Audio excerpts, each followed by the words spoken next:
ಮತ್ತು ಇದು ಪೂರ್ತಿಯಾಗಿ ನಿಶುಲ್ಕ, ಇದಕ್ಕೊಂದು ದುಡ್ಡು ಫೀ ಕೊಡೋಂಗಿಲ್ಲ. ಆಮೇಲೆ ನಿವಾಸಿ ಅಲ್ಲೇ ಇರಬೇಕು.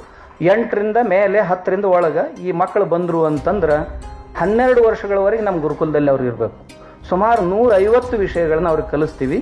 ಇಲ್ಲಿ ನಿಂತರ ದಿಗಂತದವರೆಗೆ ಏನು ಕಾಣಿಸುತ್ತೆ ಇದರೊಳಗಿಂದ ನನಗೇನು ಗೊತ್ತಿಲ್ಲ ಅನ್ನಬಾರ್ದು. ಅವ್ರ ಮನೆಗೆ ಹೋಗಾಗ ಮನೆ ಕಟ್ಟಂದ್ರೆ ಮನೆ ಕಟ್ಟಿರ್ಬೇಕು. ಕಾರ್ಪೆಂಟ್ರಿ ಮಾಡ್ತಾರೆ, ಅದರ ಸಲುವಾಗಿ ನಾವೊಂದು ಅವ್ರಿಗೆ ಆರ್ಟಿಸನ್ ಸೆಂಟರ್ ಓಪನ್ ಮಾಡಿ. ಎಲ್ಲಕ್ಕಿಂತ ಮುಖ್ಯವಾಗಿ ನಮ್ಮ ಹುಡುಗರು ಹಾರ್ಸ್ ರೈಡಿಂಗ್ ಮಾಡ್ತಾರೆ, ಕ್ಯಾಮೆಲ್ ರೈಡಿಂಗ್ ಮಾಡ್ತಾರೆ, ಬುಲ್ ರೈಡಿಂಗ್ ಮಾಡ್ತಾರೆ. ಹೊಲದೊಳಗೆ ಈಗ ತಮಗೆ ಬೇಕಾದದ್ದನ್ನೆಲ್ಲ ತಾವೇ ಬೆಳ್ಕೊಳ್ತಾರೆ. ತರಕಾರಿಯನ್ನು, ಅದು ವೈದಿಕ ಗಣಿತ ಕಲಿಸ್ತೀವಿ ನಾವು, ಲೀಲಾವತಿಯನ್ನು ಕಲಿಸ್ತೀವಿ. ಅದಕ್ಕಿಂತ ಮುಂಚೆ ಅಂಗಗಣಿತಂ ಕಲಿಸ್ತೀವಿ. ದೇಶದ ನೈಜ ಇತಿಹಾಸವನ್ನು ಮಕ್ಕಳಿಗೆ ಕಲಿಸ್ತೀವಿ. ಇದರ ಜೊತೆಗೆ ವಿಜ್ಞಾನ ಅಂತೂ ಎಲ್ಲನೂ ಕಲಿಸ್ತೀವಿ. ಆಯುರ್ವೇದ ಕಲಿಸ್ತೀವಿ, ಜ್ಯೋತಿಷ್ಯ ಕಲಿಸ್ತೀವಿ ಮಕ್ಕಳಿಗೆ. ಸಂಗೀತ ಶಾಸ್ತ್ರ ಕಲಿಸ್ತೀವಿ. 7-8 ಪ್ರಕಾರದ ಸಂಗೀತಗಳನ್ನು ಓದ್ತಾ ಇದ್ದಾರೆ. 60 ಬೇರೆ ಬೇರೆ ಧನುರ್ವಿದ್ಯೆ ಇವುಗಳನ್ನು ಓದ್ತಾರೆ. ಇದ್ರ